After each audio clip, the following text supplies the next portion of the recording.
This week on Marketing Freed, I'm joined by B2B tech copywriter Rob Beadle. Rob, great to see you again. Welcome to the podcast. Thanks, David. It's great to be here. Thanks for having me on. No, not at all. So, just for everyone's benefit, if you could give everyone a bit of an introduction to who you are, your career, and actually how you've ended up working as a freelancer. Sure. So I've been a freelance copywriter for about 7 years now, and tend to work with technology companies, software providers, IT firms, and doing all sorts of digital marketing for them. But prior to that, I used to work in the corporate world. For about 20 years, I was a technology consultant and a project manager, working with some blue chip companies. And that was enjoyable, rewarding. But after about 20 years, I decided I needed a bit of a change. And alongside my day job, I had a sort of an evening job, except it wasn't a job. I was volunteering for some local campaign groups, and I was writing their campaign literature, the copy for their emails and websites. And so when it came to looking for a change in my career, I thought, actually, I can bring these two elements together, both the technology experience and some of the project management, along with copywriting, and that marketing campaigning experience. So that was what I brought together. And I actually like to do this for myself. So set up my own business and have been a freelancer ever since. Brilliant. Thank you. Well, look, when we caught up before, one of the questions I ask every interviewee is there a particular area that you really want to talk about, that you could talk about for ages, and that you really believe is something that every marketer, every business should be doing more of? And straight away, your answer was absolutely, it's case studies. So I'm sure everyone on the episode knows what a case study is, but I've got the feeling, I think shared with you, that they're probably underutilized or not optimized as well as they could be to get the best results for the businesses. So could you just start at the beginning and just describe the benefits of using case studies in your marketing, and perhaps also where they fit within the customer journey? Brilliant. Yeah, sure. Well, the key benefits with using case studies are that they're an incredibly versatile form of content, incredibly versatile form of marketing. So they help you to attract leads, and they also help you to close sales. So all the way through the sales funnel, you can use case studies to actually attract more people from your audience, in terms of prospects and leads, but also help guide them through that journey. Because the great advantage of using case studies, unlike a lot of other forms of content, is that you've got the potential for it being someone else's voice, someone else coming in and commenting an independent view on what you do, what you've delivered, and products and services that you offer. So they're sort of the cynical person who reads marketing and thinks, well, this company, yeah, they would say that in their marketing, wouldn't they? They're going to big themselves up and say about how great they are. Whereas with a case study, you've got the opportunity for actually using your customer's voice and having them comment on their experience of working with you, what it was that working with you actually did for them and for their business. So it gives a very different perspective on your business and your marketing. And the other reason why I think case studies are such a powerful tool to use is their flexibility in terms of being able to use them in different forms, not only across different stages of the funnel, but using them for digital marketing, but also using them as printed assets as well as printing material for direct mail or in-person events that you perhaps might do, and use them as a way to actually build trust and to build credibility with your business by showing you, actually, here's some real-world examples of where we've done what we said we would do, and what the feedback is that we got from our customers and from our clients about the impact that had on their business. Yeah, I love the point about repurposing them. Thinking back to my career, there's one example that stands out. We'd launched or tweaked a software product to appeal to a particular industry sector.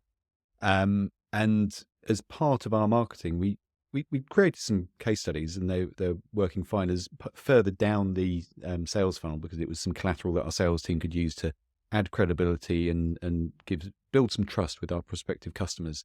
But we took the decision to actually run one of the case studies as an advertorial in one of the industry magazines. And it cost a bit of money, it wasn't going to break the bank or anything, but it was a not insignificant investment.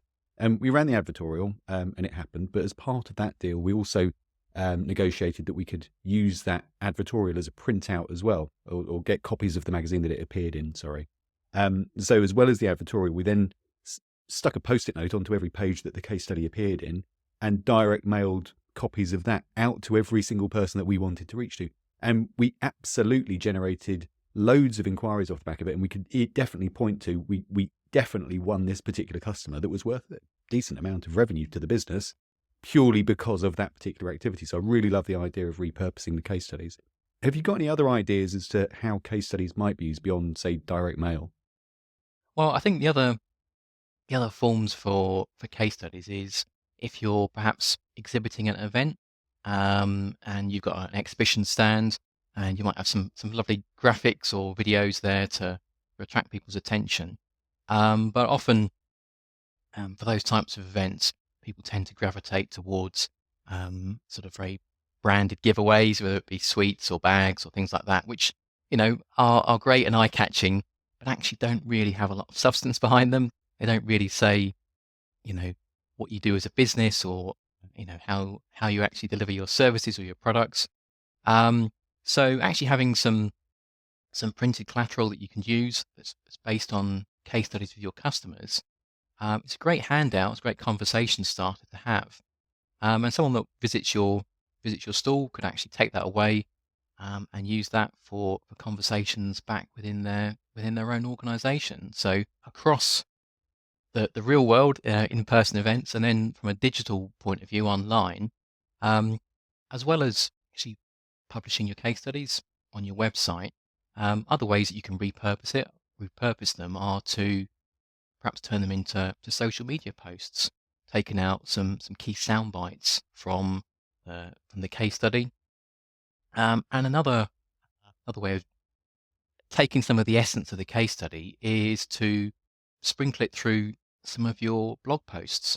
So when you're talking about a particular topic or a particular issue that your audience might be facing, you can illustrate it by providing some real world examples of businesses and clients you've worked with that have actually had similar issues, and how they've overcome them, by taking out elements of the case study, including some of the quotes from the customers themselves, so that it actually brings it to life, and actually makes it more engaging. And I think that's the uh, the real gold dust that's there within case studies.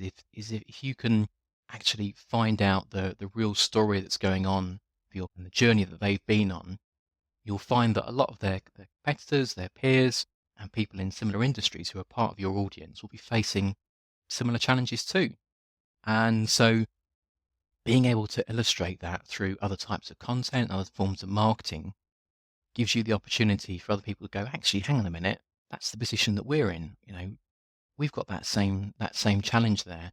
And being able to empathize with someone that's in a similar position to them, um, means that actually that story, and the power of that marketing then is compounded beyond just publishing one single case study itself. Yeah, I love that because it lends itself to generating demand from probably the majority of any market where they're not actively in a buying frame of mind. And obviously case studies have a utility for that stage of the buying cycle. But the majority of any market is probably not thinking about what suppliers should I change to, or which ones should I start using that I haven't used before, but often will be searching for particular pain points or solutions, even better, to pains that they're experiencing. And if you can make it easy for them to find you as that possible solution to a pain point that they maybe they didn't even realize that a solution exists to that particular pain, and simultaneously you're adding credibility by displaying a case study, I think that's so valuable. Is there a particular process that you would go through in order to create a case study? Yeah, when I work with clients, there's several steps I go through. The first step is really to have a conversation with them to understand what's the goal, what's the objective of it. So is it for an early stage, building awareness around what you do, what you offer, and how you can help your customers? Or is it actually something that is going to be used more as a sales patrol with the sales team to go out and actually use face to face with prospects, be able to convert them? And again, within that, are there particular elements of your services that you're looking to promote or you're looking to highlight, or the way that you deliver things? So that's the first step, to understand the goals. Second step is to find out from client I'm working with as to why they've chosen this particular customer. Is there something about them? Is it because they've perhaps been a long-standing customer, they're a repeat customer, or perhaps they're an early adopter? Perhaps they've taken on product or a service that's newly been launched, and you want to use them as a bit of a flagship for displaying. Look at what you could do. Look at the results that you can get. Try and grow your customer base in that area. So once I've got that understanding, the third step is really the heart of it, which is to actually have a conversation with the customer themselves. Actually have a video call, a bit like this, with the actual customer that's going to be the subject of the case study, and to find out about their experience, ask them questions about not only what pain point they were having, as you mentioned earlier on, that perhaps they were searching for a solution to that pain point, but also, was there a particular trigger? Then perhaps they've had this pain point for 5 years, 10 years, but maybe there was a particular trigger internally or externally that's actually just pushed them over the edge to think, right, actually now is the time we've got to make a decision. Again, the reason for that is that people reading the case study or watching the case study, if it becomes a video, can relate to that and to see actually, that person, that business are in the same position as us. So that interview with a customer is really the heart of the case study, and finding out really what the story is, what the customer's story is behind the case study itself, what the journey is that they've been on. And from talking to them and finding out challenges they had and the way that they actually worked with the customer themselves, that then enables me to start to understand how to actually present that and how to put it forward in a way that's actually engaging and people can relate to, but also ties back to the client's original objectives. What is it they're wanting to highlight about their business through their customer's story, through the journey that their customer's been on, and through the results that customer's seen and the impact it's had on their business. Um, so that then enables me to draft up the case study, to write it in that sort of story format, and then my client and the customer themselves get a chance to actually review it and find any comments before it gets published. And some clients as well then take that written case study and actually then go back and create some videos from it as well. So they're actually doing sort of repurposing on the back of that case study, that the case study has kind of highlighted the story hook to them, and so they can then go in and actually um, concentrate on that hook and interview the customer for a video case study as well. That's interesting. So when someone creates a written case study, it's worked in terms of repurposing that into video content as well. What style of video are you producing? Presumably, it's not an interview style. It's utilizing the text and sort of animating that in something that's a bit more eye-catching for the media that it's being used in. Is that right?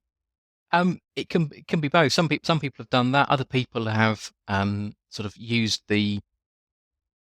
Some people have repurposed it in that way, and other people have used it as a bit of a springboard for creating a sort of a new piece of content. I think the value of doing the written case study first is it's going to give you that foundation. It Mm. gives you think about like a film script. It gives you the whole story, and from that you can perhaps build some trailers. And that's often the way I think of sort of video content. If you've got a video case study, it perhaps doesn't go into the same detail that you have within the written case study, but it's a way of drawing people in and then reading the full case study itself. Yeah, that makes loads of sense. Thank you. Before we actually started recording this episode, you mentioned you'd created a nice resource for people to download from you, the case study Kickstarter that covers a lot of that initial process. Do you want to just talk about what's included in that? Yeah, sure. So one of the things I've found talking to marketeers, talking to business owners, is that often that one of the things that they may struggle with, particularly if they're new to case studies or they've not created many in the past, is how to actually get their customers to take part, to actually agree and say, "Yep, I'm happy to have my name, happy to have the company name in there, and to be interviewed for a case study." And it can seem a little bit daunting. How do you ask? Is it a little bit awkward? Is it a little bit embarrassing to do that? How will they feel with you asking that? So that's why I've put together this guide. It's a free guide, and essentially it gives some tips and some advice on firstly who to ask, what type of customers, whether it be repeat customers, new customers, early adopters, and then talks about some triggers, some ideas about when's a good time to actually ask your customers, and then probably most importantly talks about how to ask. What are some of the things you can say? It's the draft email template to use as well in terms of being able to send that off to the customers, and ultimately to give them, give business owners and to give marketeers that head start so that once you've got a yes, once you've got the customer saying, yep, I'm happy to take part, then, you're ready to go. You're ready to actually start creating the case studies. And I think doing it for the first time is always a little bit daunting, but once you've done a couple, it becomes much easier. And once you've done some as well, obviously you can then use that as an example and say, here's one we've done with one of our other clients. This is what will happen, and you'll see the benefits. You'll see the how that can actually help your business as well. Yeah, that's great. There's a couple of points that I'm just going to try and pull at that thread a little bit further, actually. So, you touched on who you should be trying to get involved in the case studies. Be interesting to dig into that, please. So, when we're talking about who, we could talk about what sort of brands should you be approaching, and whether you feel that case studies work best if it's, say, an aspirational brand. So it might be that a business is selling to primarily, let's say, loads of small businesses, but might have one or two marquee brands as clients as well. Is it worth them going after those huge household name brands as a sort of aspirational case study, or is it better for them to focus on more case studies that are more representative of their clients? Well, that's a really really good question, David. I think the natural instinct is to think we want to go with the big names. We want to go with the big brands, people household names that people will recognise and instantly spot the logo of, or be able to picture the products. Um, and if you can get those, then yeah, sure, great. They're kind of like a nice little badge to have on your website, and they're great to have there.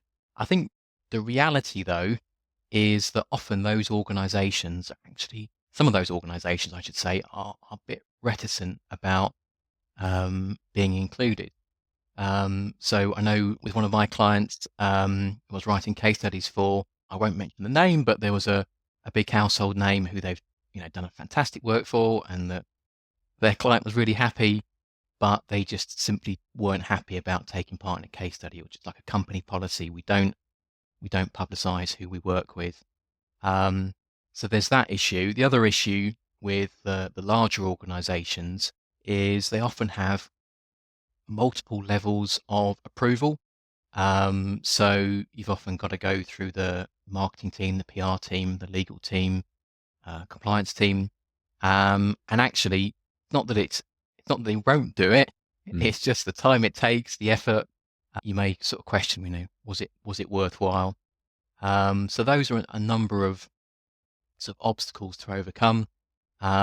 Whereas on the flip side, as you mentioned, if you work with smaller businesses or medium-sized businesses, that often they may be easier to agree to take part, maybe have less approval steps to go through, and often they'll value them more. They're looking to grow their presence. They're looking to invest in their marketing. So if you're offering them the opportunity to feature in your marketing, and all they've got to do is take part in the interview, then actually it's relatively relatively easy for them. So I often think that they're the low-hanging fruit when it comes to case studies. And as you say, that if that's where a lot of your market is, if that's where a lot of your customer base is, then you can really play into that as well in terms of helping people to relate to the case studies you publish, help to relate to the scenarios, the challenges, and the types of businesses that you work with.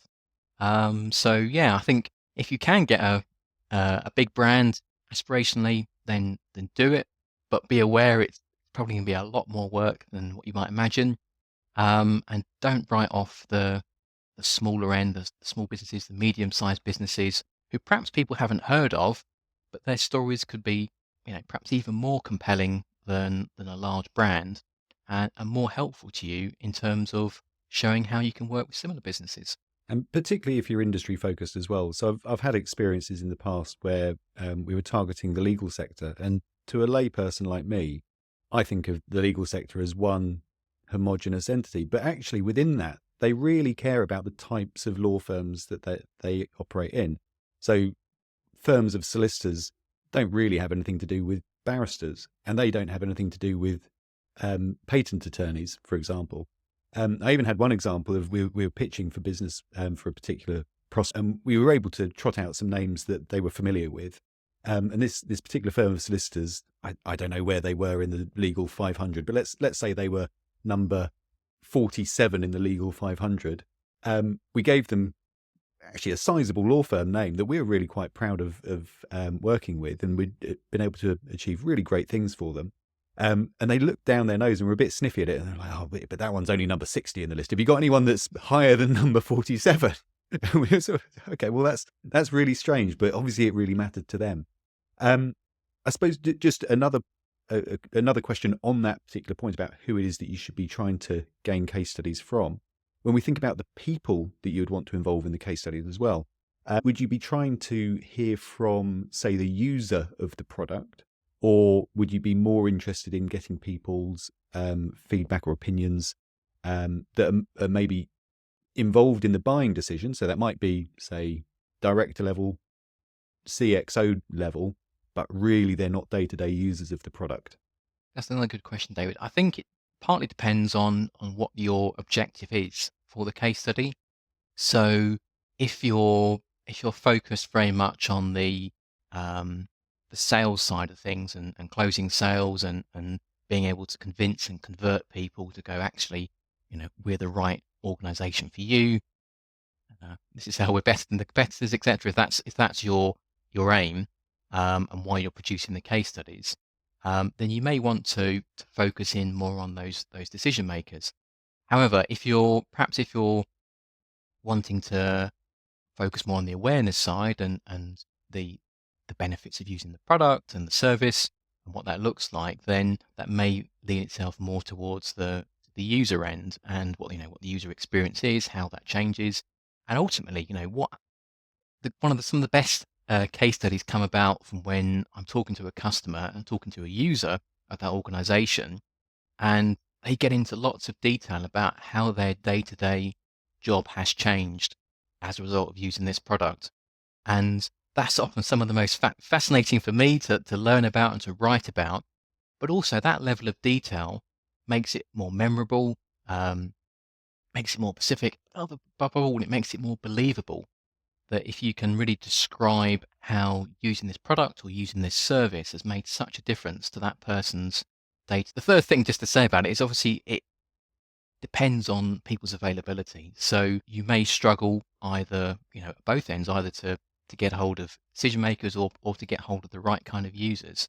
And so you're a little bit beholden to the customer in terms of, who's available or who's got the right sort of insights into it. The ideal situation obviously is to talk to a number of people, but I find that's kind of quite rare to get a number of voices in there. If you can do that, then you can really expand on the whole story, the whole journey. But otherwise, try and optimize what you can do from speaking to decision makers or users, or perhaps people that have just been involved in the relationship and have seen it through from the point of view of how things used to be to how things are today. Yeah, and I think as well, businesses can help themselves out to some extent by building a process around that. If they know that they're going to be seeking case studies from clients, often I've found that you might get a client who's perfectly happy to take part, and if they then try and cast their mind back to 2 years ago before they started using your service, often they can't actually remember the detail of it. They'll have a feeling, and by the way, it's perfectly valid, I think, to have those feelings involved. So the impact it's made to your life and how it's helped you in your role, and maybe it's saved loads of admin time, and you're actually able to get home in time to put the kids to bed, and all of those lovely feelings. It's wonderful to have. But unless you've recorded it from the outset, you don't necessarily remember what the pains business-wise were, or what the return on investment is before you started using that product to what it is now. If you're trying to quantify it with cold, hard metrics, unless they're recorded from the outset and that process is built in, often they just get forgotten about. Yeah, I think that's the challenge. It's being able to have both, being able to have the quantifiable metrics alongside the qualitative experience and personal impact of it. And I think that's the gauging the right time to get to ask for case studies and to actually talk to individuals as well. I think you hit on a really good point there, that if you're going to build up a bank or a suite of, it's going to pay to actually think about whereabouts in your customer journey through onboarding them, and servicing them and providing them with support. Does it actually make sense to listen to them and to get their input? And obviously, if you're providing a service that's the customer's using over a period of time, then the ideal position perhaps to be do that at a number of points. That if they're a long-term customer, that you have a conversation with them early on, after they're onboarded, but then you come back again in 6 months' time or 12 months' time. Um, and so the case study process isn't something that's completely separate over here in marketing versus customer support, but actually becomes, as you say, becomes embedded in terms of how the business operates, and then has an opportunity for being able to get some accurate metrics and be able to show the full journey that the customer's been on, or perhaps is still on, if they're still working with you at that point. Yeah, I think it's absolutely key to try and bake it in to a process actually, rather than just relying on people's goodwill and remembering to do it. And Yeah. I've certainly had it before where every single monthly meeting with the account management team at a business, you'd say, "Oh, have we got any customers who want to do a case study?" And everyone was kind of reluctant to offer anything up because it kind of felt like everybody was uh, avoiding using up their social capital and goodwill with a particular client who they might need to rely on that sort of goodwill and a bit of a favor later down the line, or when it comes to contract negotiations. An approach we took that some account managers were better at than others was inevitably when a client comes to the end of their contract and they're looking at renewing for another year or 3 years or whatever it might have been for this particular software product, invariably there'd be some kind of negotiation where we as the supplier would provide a service and say, right, for extending your contract for another 3 years, the price is going to be X. And the customer would respond and say, well, actually, how's about we negotiate that price down a little bit? And having the ability and giving your account managers the ability to use that as a negotiating device of saying, well, okay, fine, well, maybe we can meet halfway, but in return for that, would you be happy to provide a case study within the next 6 months? Most of the time, people took them up on that, but was that if that wasn't baked into the process, it would. I think that's the key, that if you make something part of the process, then it's it's something else that people are expecting to do, as you say, rather than relying on memory or goodwill Yeah, or things like that. yeah, absolutely. We spoke before this call about a structure and a flow of case studies that you found works especially well for you. Do you want to talk about that for a bit? Yeah, sure. So, talked a bit about with case studies about the idea of stories, and often, a lot of companies, they don't talk about case studies; they talk about customer stories, and that's really what I'm referring to in terms of talking to the customers, understanding their experience. And so, in terms of creating and writing a case study from that, I always think about the story structure to use, and one of the things we've talked about is the sort of standard three-part approach that is often used, the sort of challenges or problems, the solution or the action that took place, and then the results uh, that the customer saw from it. And there's nothing wrong with that. It's that sort of three-part story is tends beyond marketing. It's just a basic approach to stories. But in terms of making a really compelling case study or customer story, I think that there's other elements that you can include in that. So I talked earlier on about the pain point that a customer has that you can actually expand on it rather than just describing, what is the pain point, what pain did you face.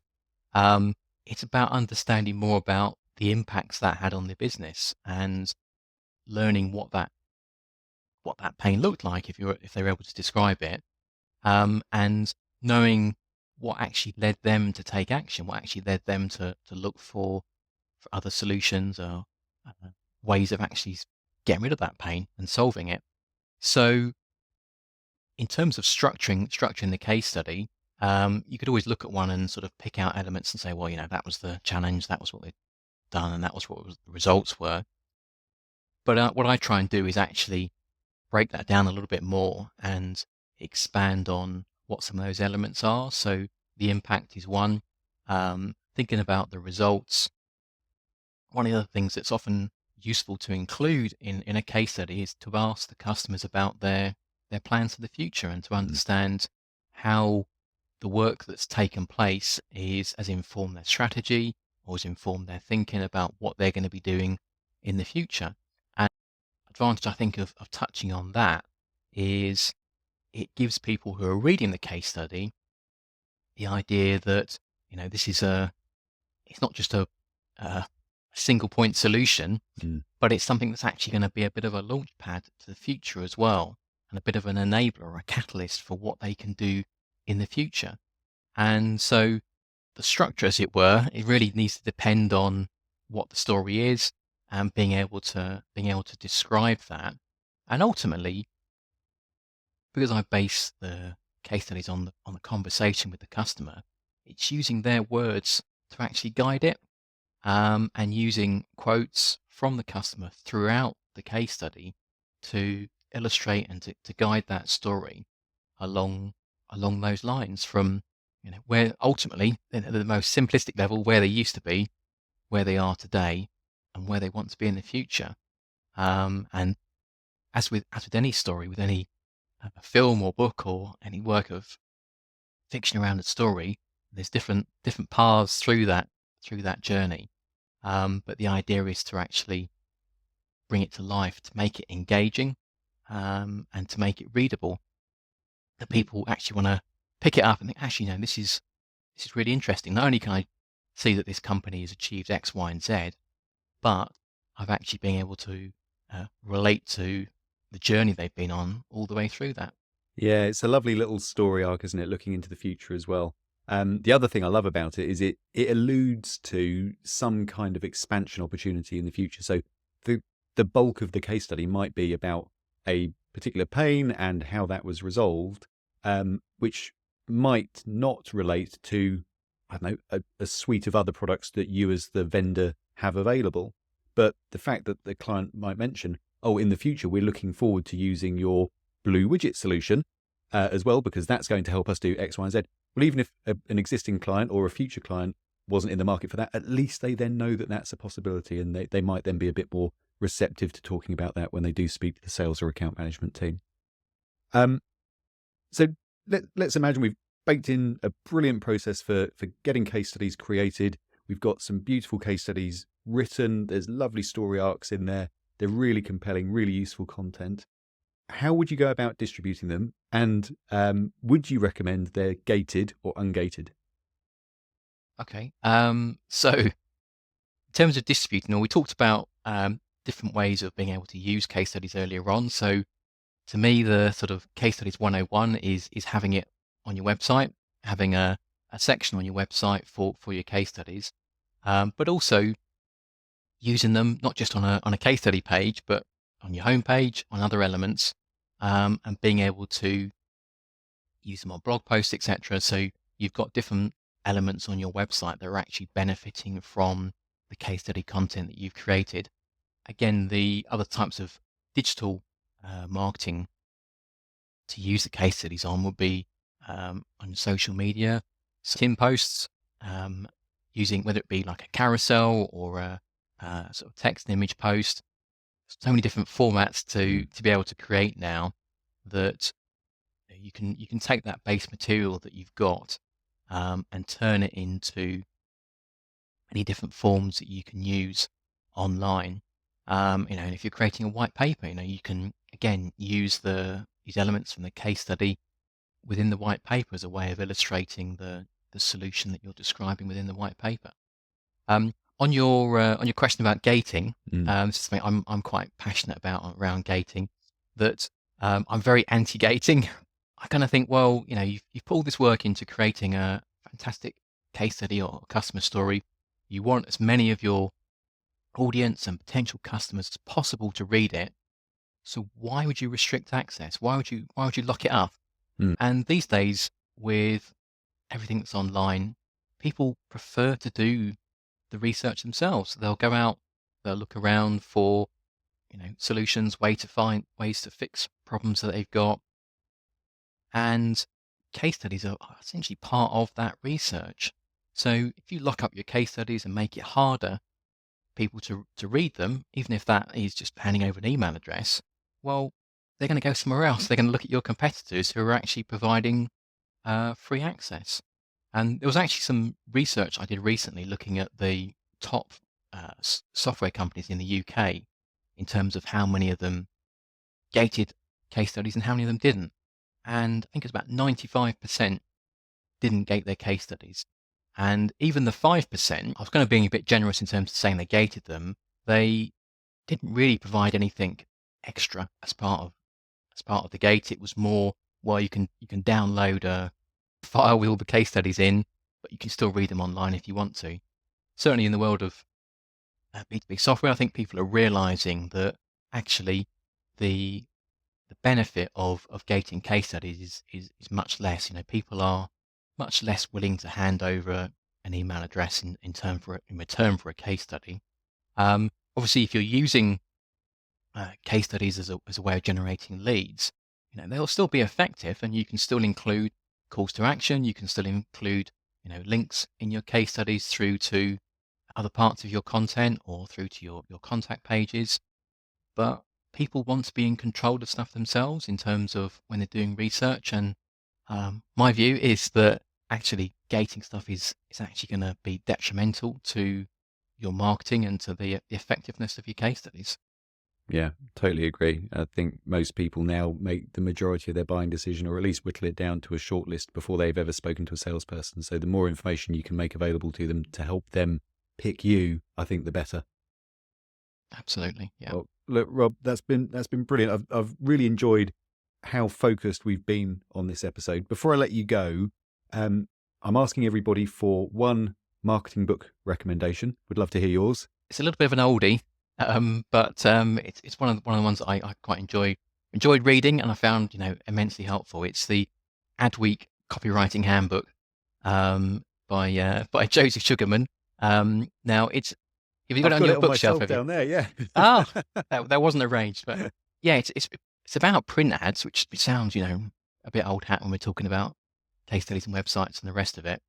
But the reason I'd say it's my favourite is it's incredibly easy to read, but the fundamental reason are the stories that are within there that Joseph Sugarman uses to actually illustrate his points throughout the book. He uses a number of different stories, predominantly involving himself and either the seminars that he's run or the work that he's done in terms of creating print ads and doing the research for headlines.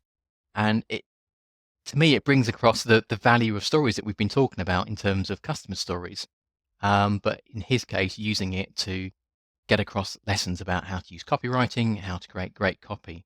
There's one particular story that sticks in my mind, and this just shows, I'm going to say this now, shows how old this dates back to, in that he was doing some research around a digital watch that he was creating a print ad for and was going to be selling through his magazine.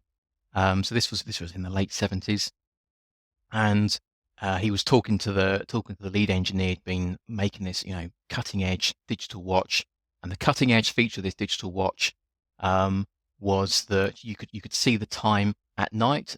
All the other digital watches had a LCD display, and you had to press a button for it to light up and see the time. Whereas this one had some radioactive material in it that enabled it to actually be visible, even in pitch dark.